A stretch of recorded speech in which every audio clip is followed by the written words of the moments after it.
Aujourd'hui, 54 États s'entretiennent avec le général Embalo, ancien Premier ministre de la Guinée-Bissau. Monsieur le général, bonjour et merci de nous accorder cet entretien.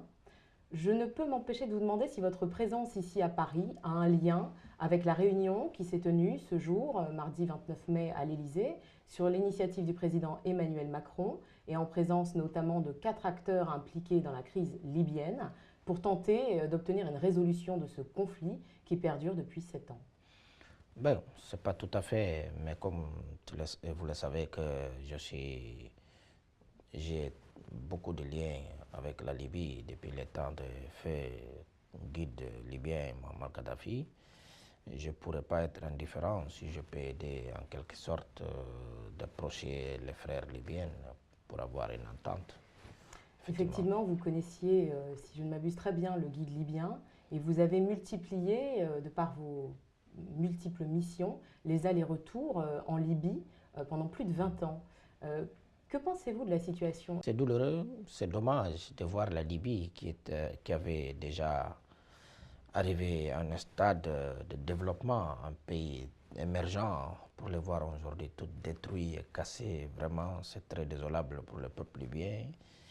Et comme vous le savez, que la Libye, c'était un pays qui était parmi les pays les plus stables de l'Afrique.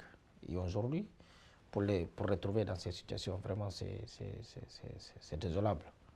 Vous disiez en 2014 à notre média, lors d'une interview, que le monde arabe pourrait virer à une poudrière si nous ne laissions pas l'œuvre de Kadhafi s'installer. Oui, moi je pense qu'en connaissant Kadhafi, que sa personnalité n'a rien à voir avec son caractère, parce que lui, donc, beaucoup de monde l'ont condamné avant de le juger. C'est ça qui est passé au cas de Kadhafi, Saddam et des autres leaders. Et d'ailleurs, l'histoire a fini pour reconfirmer beaucoup de choses que nous, on disait à l'époque. Il ne faut pas aller dans cette voie. Et l'Afrique, en général, je suis en train de dire les Occidentaux, notamment les Français, à l'époque Sarkozy, il ne faut pas aller dans cette voie et ça risque d'être une catastrophe. Mais là, l'histoire l'a prouvé. Si on voit aujourd'hui les Mali, Burkina Faso, Niger, tout ça, c'est des séquelles collectoraux. Toute la zone sahélienne. Exactement. Pas juste là-bas, même ici en France. On voit aujourd'hui donc la situation qui se passe en Europe, cette fléau d'immigration, tout ça, ça vient avec la disparition de l'État libyen, qui était Kadhafi. Revenons-en à l'objet de notre entretien de ce jour. Votre pays, la Guinée-Bissau, petit État d'Afrique de l'Ouest situé entre le Sénégal et la Guinée. Vous avez été nommé Premier ministre en novembre 2016. Un point sur ce gouvernement, ce 5e gouvernement que vous avez eu à former? Oui, je peux dire un petit pays.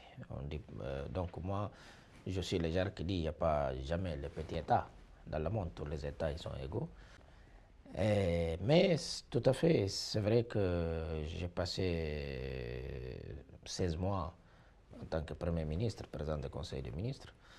Et aujourd'hui, on voit que la situation a pris la normalité. On est en train de préparer les élections législatives après les présidentielles.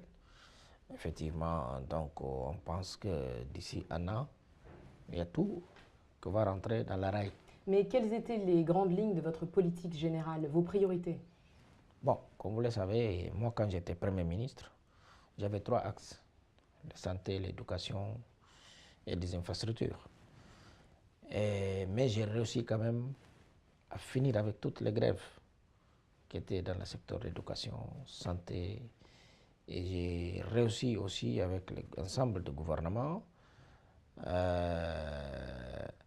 d'imposer un certain feu de route que je croyais vraiment c'était en vision pour la Guinée-Bissau et pour la jeunesse bissau-guinéenne. Parce que tu sais, c'est très important la formation. Quand un peuple va à l'école, il y a la santé, c'est un peuple qui peut penser à l'avenir. Donc c'était les axes que moi j'avais posés. Prioritaire. Ouais. Mais beaucoup ont accusé le président José Mario Vaz de ne pas respecter les accords de Conakry de 2016. Et Moi, non. Moi, je suis contre. Moi, je ne suis pas ce genre de personne qui dit ça. Parce que, comme vous le savez, il y a beaucoup d'interprétations sur cet accord. D'ailleurs, on a sorti de ce cadre d'accord-là, de Conakry, parce que ça n'a servi à rien. Ça n'a servi juste de compliquer plus la situation en Guinée-Bissau. Plus d'instabilité politique. D'instabilité politique. Et aujourd'hui, on a trouvé, il y a un premier ministre qui est M. Aristides Gomis, qui est nommé pour 6 mois, qui est en train d'organiser les élections, préparer les élections législatives. Exactement. Et les partis vainqueurs qui va préparer des élections présidentielles l'année prochaine. Mais le PAIGC, pour vous, est toujours un parti d'avenir? Non, non, non. Moi, je suis le genre de personne qui pense, qui croit que, comme en cas de France, par exemple, aujourd'hui, PS n'est pas au pouvoir. Ça marche. Au Sénégal, si on voit au Sénégal, aujourd'hui, il n'y a pas de PDS ni les partis socialistes. Au Cap-Vert, pour moi, ces partis traditionnels, il faut l'alternance. J'étais membre du comité central du PAIGC, mais je crois une chose, il faut une alternance. C'est ça la démocratie. Le développement est à ça. Il faut qu'il y ait l'alternance. Mais dès qu'il y a un parti-État, on ne peut pas compter avec le développement d'un pays. Et vous diriez que le président Vaz est une victime du système ou un incompris? Non, non, non. Moi, je ne veux pas beaucoup parler du président Vaz parce que c'est une personne, comme j'ai dit à tout le monde, je peux avoir mes divergences des points de vue avec lui. Mais même s'il reste une personne que j'ai beaucoup de respect parce qu'il m'a nommé Premier ministre. Vous étiez son homme de confiance? Tout à fait. Vous l'êtes toujours? Je ne sais pas. Ça, c'est lui de répondre à cette question. Mais une chose, je sais. Je lui dois la reconnaissance à vie. Le fait de m'avoir nommé Premier ministre pour me donner l'occasion pour faire le bien de mon peuple. Et aujourd'hui, je sais que je suis incontournable dans la scène politique. Très honnêtement, avez-vous des ambitions pour les prochaines élections législatives? Comptez-vous vous présenter? Absolument. Absolument.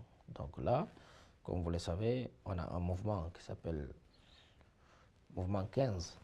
Mouvement 15 en référence à?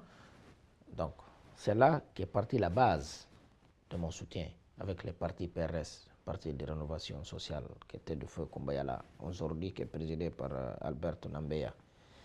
Et cette base politique et parlementaire que j'avais, qui m'a donné la majorité pour le gouvernement, donc je compte encore de transformer ce mouvement national 15 une base pour aller des élections législatives.